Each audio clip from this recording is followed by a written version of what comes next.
in grammar school in Berkeley. I did in 6th grade. I painted on the windows on San Pablo Avenue for Halloween and got first place. Was that Franklin School? Yes. Franklin School. Yeah. And but there's a lot of years and stuff, but I went to Berkeley starting out in science and physics, and then things happened, the free speech movement, this, that, and the other thing, and so I got derailed, so to speak, and I changed my major to art because from science to art because I made a mistake and took the wrong class and flunked it, you know. So then, as an art major, I did it in different times and through different events, decades, I guess. I lived in Japan from '69 to '72 and learned a lot about art in Japan then. Also, though, I did graduate from San Francisco State in 67 with in studio art and painting. And so it's been dabbling back and forth. And then when I came back from Japan, I found myself working in a glass factory. And then I started to do some silk screening and selling my prints, decals, on the street in Union Square, and I set up a silk screen studio, kind of set up in my studio, in my living area. So little by little, and then my now ex-husband, but my husband at the time said, why don't I go back to school? I flunked out of Berkeley before as a graduate student, and I went to see the graduate secretary who was still there from when I was there before, and she helped me get in back to graduate school in Berkeley in fine arts. And so I got my MFA, and that was in 78. Yeah. So I did have a solo exhibit at the Richmond Arts Center that was an exhibition prize from the San Francisco Art Festival. Little things like that, kind of. That was the same year my daughter was born. Everything happened. Busy year. Yeah, all the time, kind of like. So that's how it started. Yeah. Several times, in fits and starts. Fits and starts, yeah.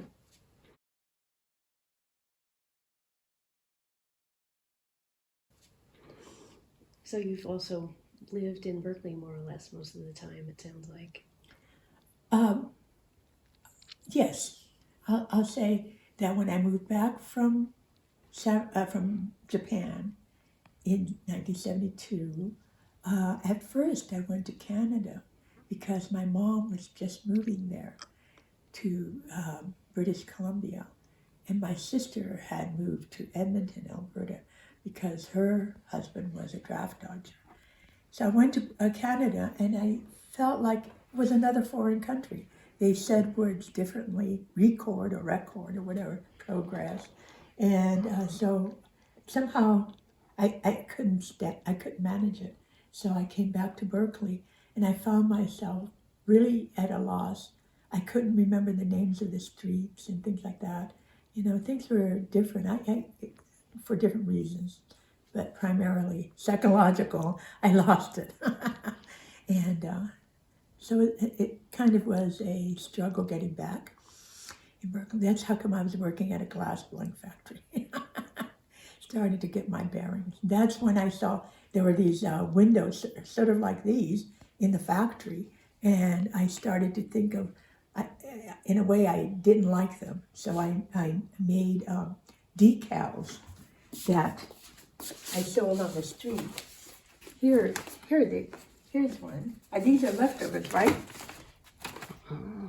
So these are Mylar decals that you peel off and then slip on a photo silk screen, right? And so I sold that at Union Square. You can put it on the window so that birds don't crash into the glass window, that kind of thing.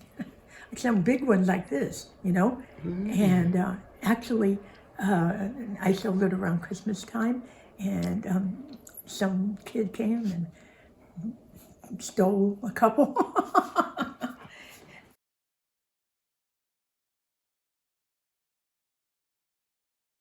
How about tell me what the inspiration is for some of these things that you have? And Well, things change, and but a lot of these were inspired by music that was painted, that was taking place in my studio through John Turpin, who was a saxophonist, and his friends who were jazz musicians. They'd come, and it was actually in the other part of the studio where they would play, where there's a piano and stuff like that.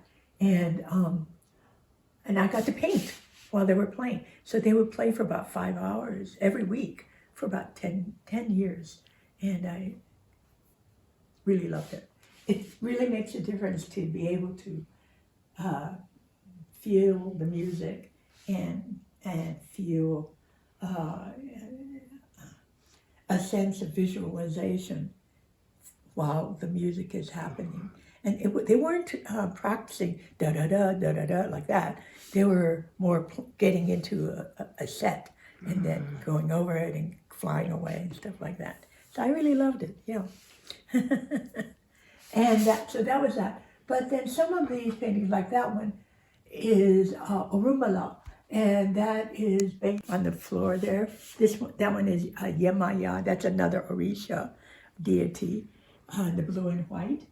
And Yemaya is a deity for water and ocean, blue and white. There's songs, that are associated with Yemaya that really moved me a lot. And so when I went to Japan, I would sing it to the ocean because it was Yemaya there, And let me see.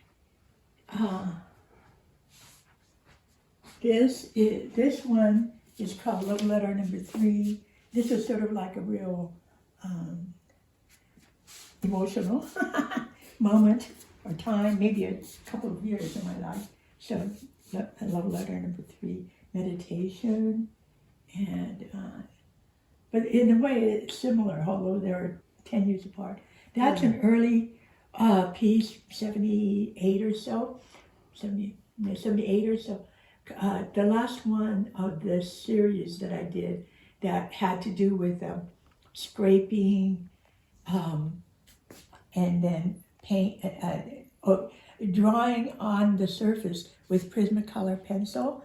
And the Prismacolor pencil has some grease in it so that when you paint over the writing and let it dry and then sand it, it lifts off where the Prismacolor was. So, and this was an early one. This is one of my earliest that I still, kind of have, where you could see the scraping and then the painting over and like that. And that is another one.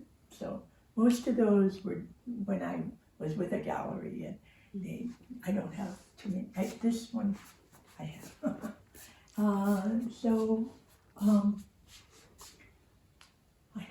These other paintings are really about visual relations of edges and foreground and background, pushing and pulling, and kind of up and down.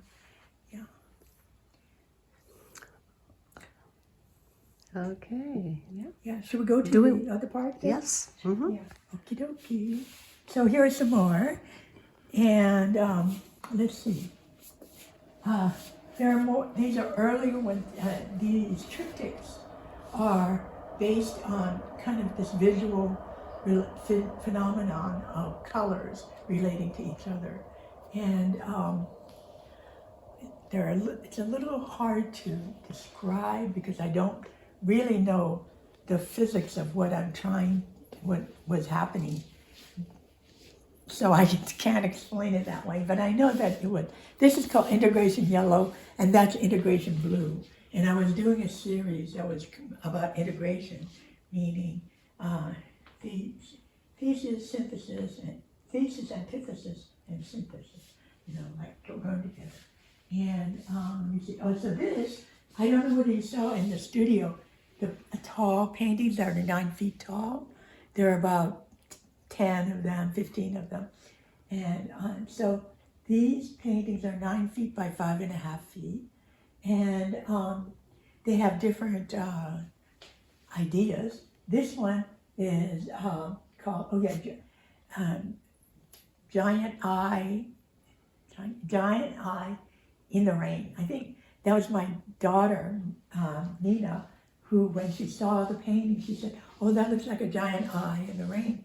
And it is an eye, like a capital I, but the sense of it is from the Japanese card game that's called Hanafuda, which there's one called Rain, which I don't understand, but it kind of has this configuration. So I thought I would paint it to try to understand what's the rain on this.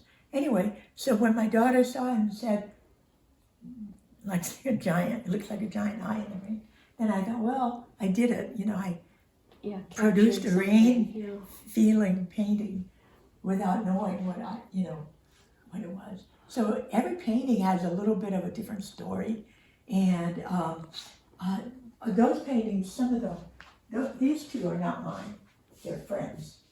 But that's Obatala. That's a very early painting that I did in Japan. And I did different color things. This is sort of totally random, I think. That is, the name. I don't think it has a name. I forgot the name. This one here is Eshu. Eshu is another deity in the Yoruba pantheon that is like the trickster.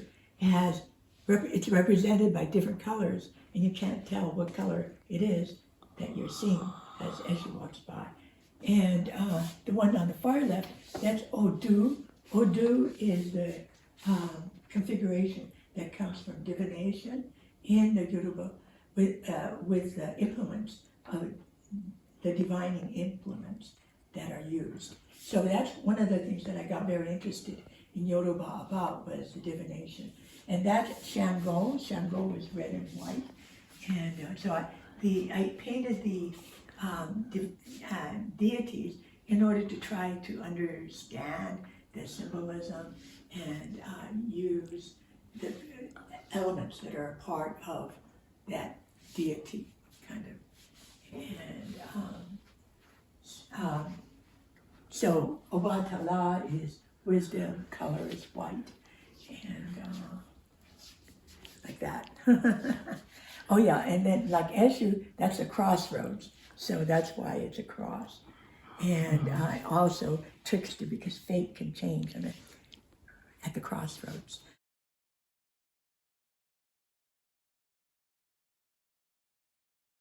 So this painting here, this is called Broken Promise Fixed. Initially, when I first painted it in 1991 or so, it was called Promise because I wanted to represent the civilization, birth of civilization as a promise. And it wasn't complete, the shell wasn't complete. The cowrie shell is a symbol of civilization in many cultures. So, but when the Gulf War happened, the first Gulf War in 91 or 92, I thought it was like attacking the birth of the symbol of the birth of civilization. So I took a hatchet and then I took the painting and hammered away and kind of worked at it for a couple of hours, breaking the stretcher bars and stuff like that. And so it was torn and broken. So then it became Broken Promise. And then a few years later, 5 years or so, there was an exhibit to which I was invited about peace. And so I wanted to use this painting that was broken and fix it in a certain way. So I used these gold colored tsuru. Tsuru, it means peace in Japanese, as a result of its use as a peace symbol, as a symbol for peace, tsuru. And my mom loved to fold tsuru, so she folded lots of them, thousands of them, and some of these are hers. But there's a thing in also Japanese pottery where if there's a crack in the pottery, they fill it with gold, and it creates a different visual element, and it's called kintsugu, right? So what I did was I took the places where it was torn and put a tsuru on it. So all the places where the tsuru are, the gold tsuru, is where there was a tear or crack, stuff like that. Then this painting, so it became Broken Promise Fixed. And then it was in another exhibit at the Triton Museum where they fixed actually the stretcher bars. They re-stretched the painting, and so it's on a fixed stretcher bar. It's not all like that. So it took, I mean, in a way, it goes from 1991 to 2003 or something like that in terms of its formation. It was really more like a chronicle of the Gulf War and the whole the Middle East. It went through the second Gulf War like that, So I really felt how painful it was to try to destroy the painting, and I mean that's what I wanted to experience myself in terms of destroying civilization, right? Yeah, because art has that function, signifying.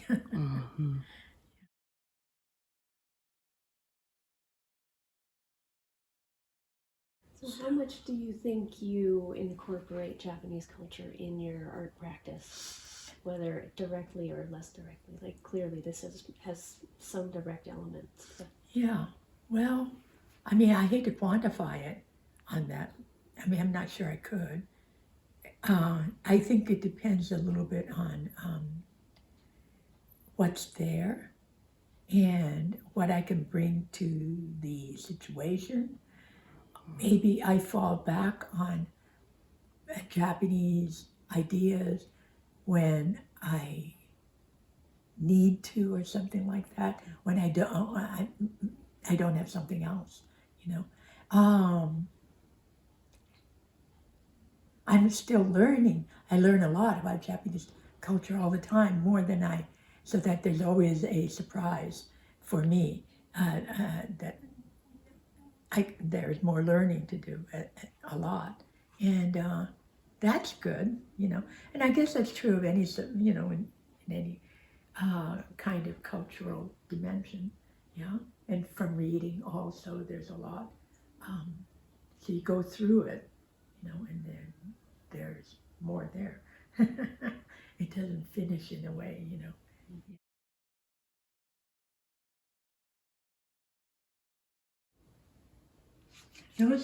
Those paintings were done in Japan in like 1970. Yeah, very different style. Well, they were kind of like the first ones in a way, Okay. Not school, just being there, and just like the other one that was. Is it almost like a sumi technique? Yeah, it is. Watercolor. Watercolor, right. So these are all acrylics? Those are acrylic, yes. Mm-hmm. Acrylic on canvas. Yes. Mm-hmm. So Wonderful. that one's on paper, but anyway, yeah. Acrylic is, I tried oil once, I mean, maybe a couple of times, but it's very scary because it doesn't dry very quickly. And I kind of got frustrated. So then I realized that acrylic was more my medium, even though there are problems with acrylic too, because it dries more quickly. It's hard to blend and hard to have that transition. So like this one here, you get the blended area and then the hard edge, right? So blending became a challenge. This one has a lot of blending and hard, so that's what I was playing with. And I promised that one with the shell and the edge of the shell being blended was the challenge that I liked to try. Same with this too. Yeah, they're different ones. So the edges, Eshu has a lot of playing with the edges, hard and blended, So I guess the painting is about painting.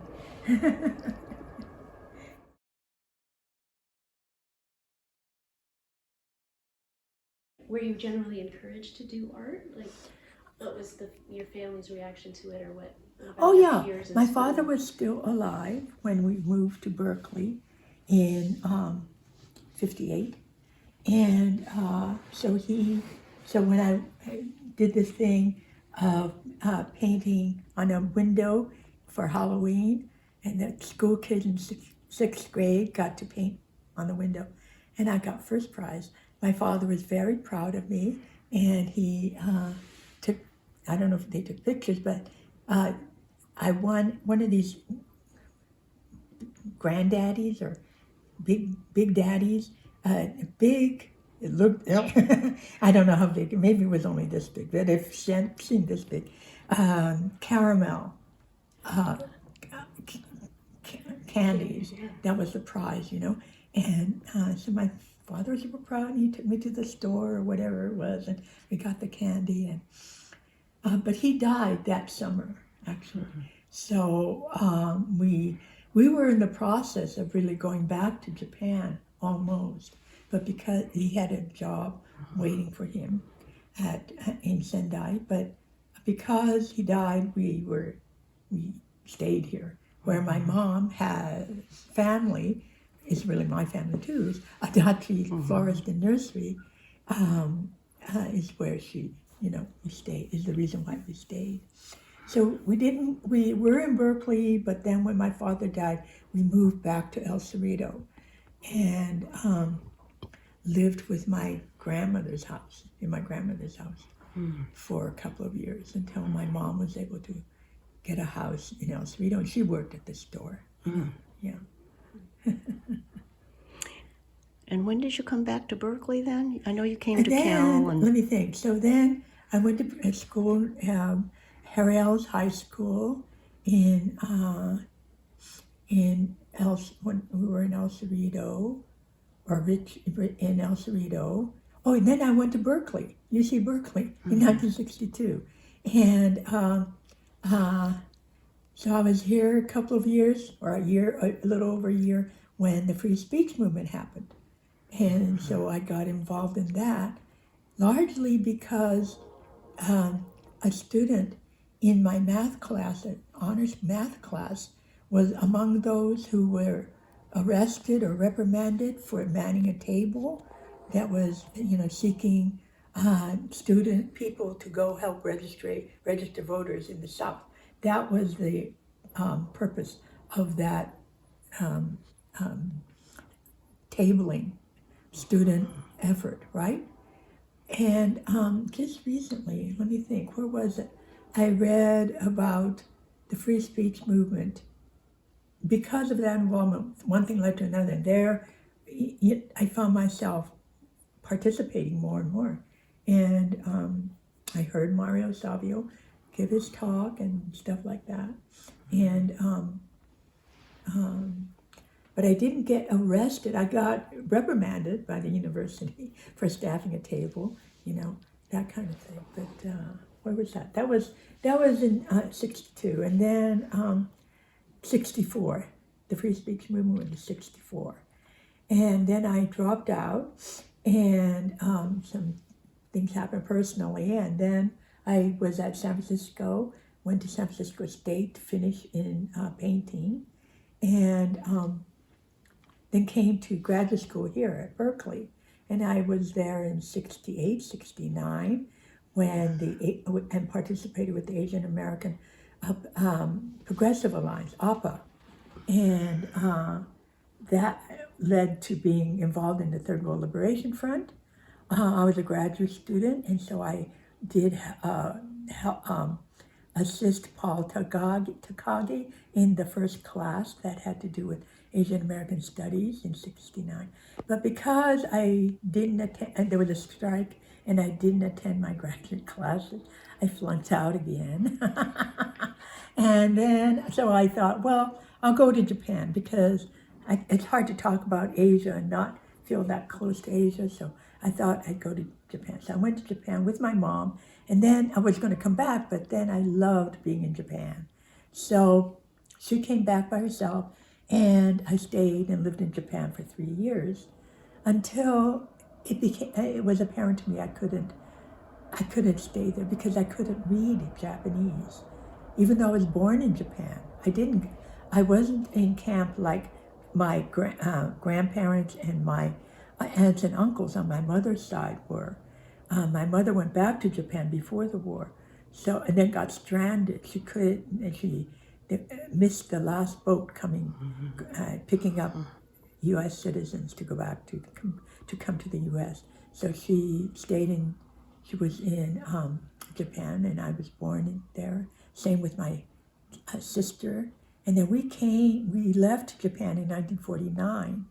So, because my father was a professor, and he wanted to advance his learning in the West.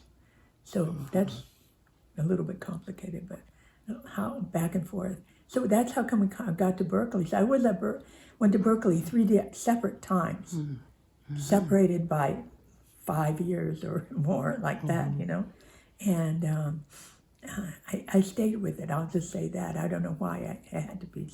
I did go to San Francisco State, but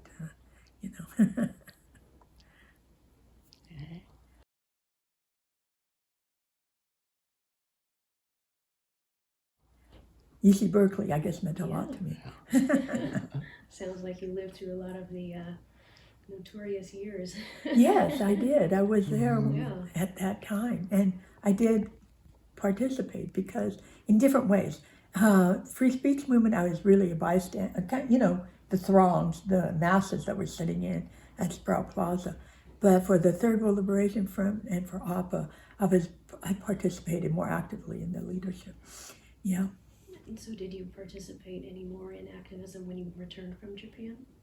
Well, that was, when I came back from Japan, not really, that was in the 70s. And then I went back to school in '76 and in graduate school, and then finished in '78. So I didn't. Those are the quiet years. However, the '80s were a totally different story. I was totally upended by Ronald Reagan's election. And so I felt like I had to do everything I could, throw myself into the political world. So I did. So that I participated in Art Against Apartheid. I organized many things, many organizations that had to do with the community and politics and bringing people together, things like that, because that's what I learned in the '80s. And how much of your art played into your activism? Yeah, right. Back and forth, really. Yeah, yeah. Oh, the whole thing about Yoruba and my exposure to Yoruba had to do with going to Cuba and seeing the art that they had that was affected by African religion. And that resulted in my studying Yoruba for a couple of years and learning about Yoruba here in the Bay Area, where there are practitioners. And that's where I got involved in the music, and the people who were playing the music were involved in the religion too.